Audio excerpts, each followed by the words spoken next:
Hello everyone, in this tutorial we'll be showing you how to lower processes in Windows 11. If you'd like to speed up the performance of your PC, here are a few steps to follow. The first option is to reduce your startup apps. Your startup apps can slow down the boot process of your computer, so we're going to click on Windows and then go to Settings. Then we're going to go over to Apps, and then right here we have Startup. Click on it.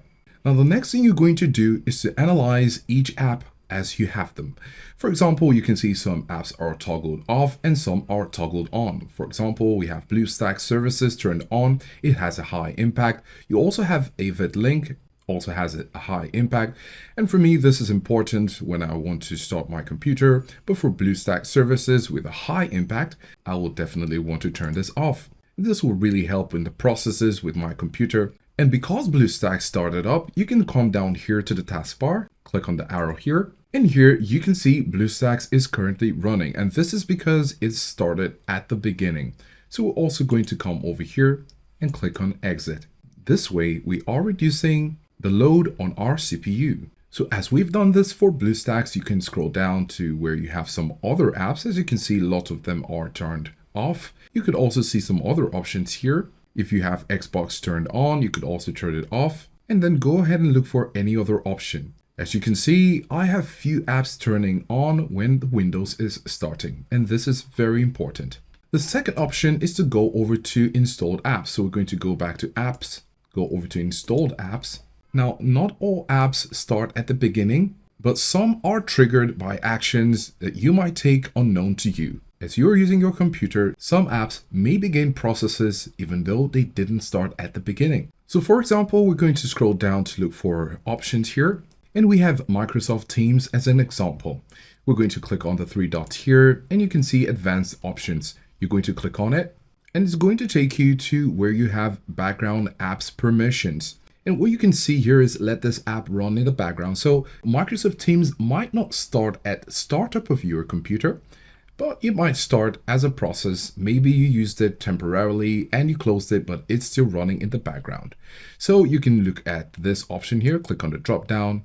And if it's in always, you need to change it from always to power optimize or never. So when Teams is not turned on, you know that it's not running in the background. Also, you need to turn this off as it says runs at login. So this is another word for startup apps, and this startup task can be configured to run when you log in. So if it's turned on, you'll need to turn it off. Going back to installed apps, it is important to note that not all apps have the advanced settings feature. For example, if we go to Android Studio, you can see when we click on the three dots, you're not seeing the option for advanced options. So you'll need to see with the different apps that you have to see which have the option to stop background processes to ease your computer's CPU. Another step we could take is to go over to our taskbar. We can click on the taskbar, right click on Task Manager. And here you have processes. Now there are lots of apps here, and you need to check which one is running that you need to stop. So you have some options right here, and you can see how much of your CPU's percentage they're taking and how much of your memory they're also taking. And what you'll need to do in order to know which apps are running most of your memory, you're going to come over here where we have memory, click on it. It's going to range it from the highest to the lowest. So we have Microsoft Edge browser coming up at the top, and then we have others here. So you'll need to look up and see which of them you're not using, and you can close them down. In order to look at your performance, you could come over here, maybe at the beginning, before starting any of these processes, you can come to performance, make sure you're under CPU, and you can see right here, the processes are between 278 to 280. So as you close down some processes, that will reduce and increase the performance of your computer.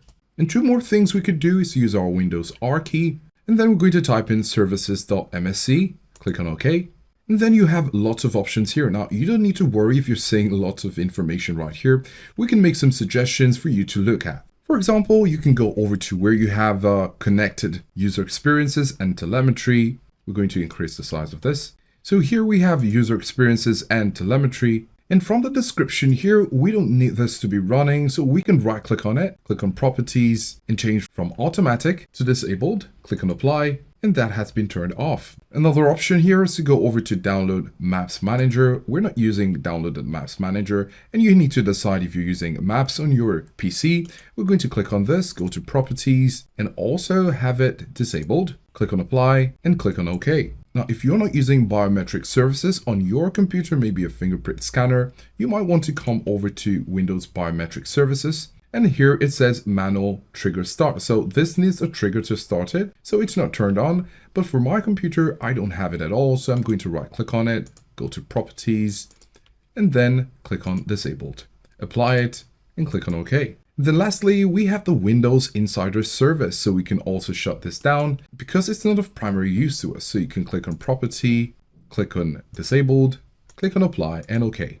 Now, it is important to note that you'll need to know exactly what you're turning off. For example, in the process of trying to improve your performance, if you go over to Bluetooth and turn Bluetooth off, thinking you're not using Bluetooth, this would affect your Bluetooth functionality. For example, my mouse is using Bluetooth, and this is very important to have it turned on. Then when we go back to our task manager under performance, you can see the processes have slightly reduced. Before we had 78 to 80, 77, but now we have 77, 75, 73, and you can see the differences if you checked it at the beginning. And we have an extra tip to follow. I'm going to close this down, and then on our keyboard, we're going to try Windows R again, and then we're going to put in Systems Properties Performance.x. So we have System Properties Performance.x, click on OK. And this will bring up a dialog box where we get to adjust the visual effect of our computer.